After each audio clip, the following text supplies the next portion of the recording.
तो आज हम एक कहानी की गहराई में उतरेंगे। ये एक डरावनी कहानी है, हाँ, पर ये सिर्फ एक भूत के बारे में नहीं है। ये कहानी है एक गलती की, एक जिम्मेदारी की और उस प्रायश्चित की जो कभी-कभी बहुत देर से होता है। ये एक ऐसे एडिटर की कहानी है जिसका अतीत उसे एक भूत बनकर सताने लौटता है। कहानी की शुरुआत होती है एक बहुत ही अंधेरी और तूफानी रात से। सोचिए, एक सुनसान बस स्टॉप, तेज बारिश और एक आदमी जो घर जाने वाली आखिरी बस का इंतजार कर रहा है। यहीं से वो डर का माहौल बनना शुरू होता है, जो आगे चलकर और भी ज्यादा खौफनाक होने वाला है। ये सवाल, यही इस पूरी कहानी की जड़ है। कभी सोचा है कि कैसे हमारे वो छोटे छोटे फैसले, जिन पर हम शायद ध्यान भी नहीं देते, किसी की जिंदगी पर कितना बड़ा असर डाल सकते हैं, और उनका अंजाम हमें शायद बहुत बाद में भुगतना पड़े। तो चलिए चलते हैं उस भयानक तूफानी रात में और मिलते हैं कहानी के मेन कैरेक्टर से और समझते हैं कि आखिर हुआ क्या था। तो हमारे मुख्य किरदार हैं अखिलेश माथुर, एक बहुत ही जाने माने एडिटर हैं कहानी दर्पण नाम की एक फेमस मैगजीन में। काम का बोझ इतना कि एक बुक फेयर में काम करते करते उन्हें बहुत देर हो जाती है। जब वो बस स्टैंड पहुंचते हैं तो वहां घोर अंधेरा और सन्नाटा है। वो बुरी तरह थके हुए हैं, अकेले हैं और बस किसी तरह घर पहुंचना चाहते हैं। उनकी रोज वाली बस नंबर 81 तो मिलती नहीं। अब हताश होकर वो एक दूसरी बस नंबर 85 में चढ़ जाते हैं, ये जानते हुए भी कि ये बस उन्हें घर से काफी दूर उतारेगी। ये एक छोटा सा समझौता था, सिर्फ घर पहुंचने की जल्दी में किया गया एक छोटा सा फैसला, पर उन्हें क्या पता था कि यही फैसला उनकी पूरी जिंदगी बदलने वाला है। कहानी अब यहां से एक नया मोड़ लेती है। बस के अंदर अखिलेश की मुलाकात एक ऐसे रहस्यमयी लड़के से होती है जो उनकी आने वाली जिंदगी पर एक बहुत गहरा साया डालने वाला था। तो बस में अखिलेश की मुलाकात होती है एक नौजवान से जिसका नाम है रजत जैन। दोनों में जमीन आसमान का फर्क है। एक तरफ है अखिलेश, अपने फील्ड के एक कामयाब और सम्मानित एडिटर, और दूसरी तरफ है रजत, एक स्ट्रगलिंग राइटर जिसे कोई नहीं जानता।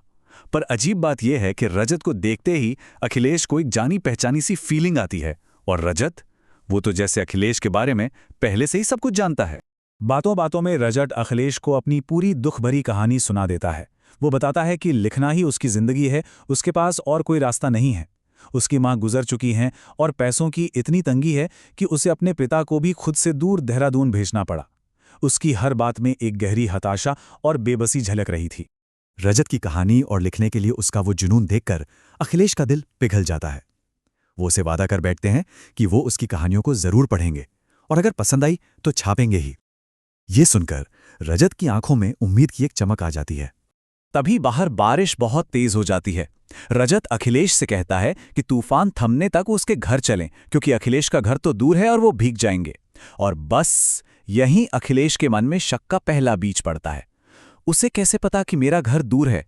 मैंने तो इसे बताया ही नहीं। ये वो पहला पल था जो आने वाले खौफ का इशारा कर रहा था। अब कहानी अपने सबसे डरावने मोड़ पर पहुंचती है। एक अजीब से सुनसान घर के अंदर एक ऐसी सच्चाई सामने आने वाली थी जो अखिलेश के पैरों तले जमीन खिसका देगी। रजत के घर पहुंचकर वो उसे अपनी कहानियों की एक पांडुलिपि यानी मैनस्क्रिप्ट देता है। अखिलेश चाय का इंतजार करते हुए उसे पढ़ने लगते हैं।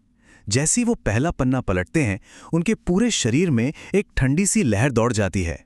ये कहानियां, ये लिखावट, ये तो भयानक रूप से जानी पहचानी लग रही थी। और फिर उन्हें सब कुछ याद आ जाता है। 1 साल पहले की बात। ये वही मैन्युस्क्रिप्ट थी जिसे उन्होंने बिना ठीक से पढ़े रिजेक्ट कर दिया था। और वो नौजवान लेखक रजत जैन उसी दिन उनके ऑफिस से निराश लौटते हुए एक बस एक्सीडेंट में मारा गया था। अखिलेश को ये एहसास होते ही उनकी रूह कांप जाती है कि वो आज रात किसी इंसान के साथ नहीं, बल्कि एक भूत के साथ बैठे हैं। अब अखिलेश के सामने जो रजत था, वो उस 1 साल पहले वाले उम्मीदों से भरे लड़के से बिल्कुल अलग था। वो एक जिंदा लेखक नहीं था, वो एक आत्मा थी जो दुख और गुस्से से भरी हुई थी। वो एक मौका नहीं मांग रही थी, वो जवाब मांग रही थी, अपने साथ हुए अन्याय का जवाब। इस भयानक सच के सामने आने के बाद कहानी में अखिलेश की वो खौफनाक भाग दौड़ शुरू होती है, और फिर इस पूरे भूतिया अनुभव की एक दर्दनाक पुष्टि होती है। रजत का वो डरावना चेहरा अपनी तरफ बढ़ता देख अखिलेश की जान हलक में आ जाती है। वो एक पल भी नहीं रुकते, बस अपनी जान बचाने के लिए उस घर से बाहर की तरफ भागते हैं। वो इतने डरे हुए थे कि कुछ दूर जाकर बेहोश होकर सड़क पर ही गिर पड़ते हैं। जब अखिलेश को होश आता है तो कुछ लोग उन्हें घेरे हुए खड़े थे। उन्हीं में से एक आदमी उन्हें बताता है, अरे साहब, आप उस घर से निकले हैं? वो घर तो भूता है।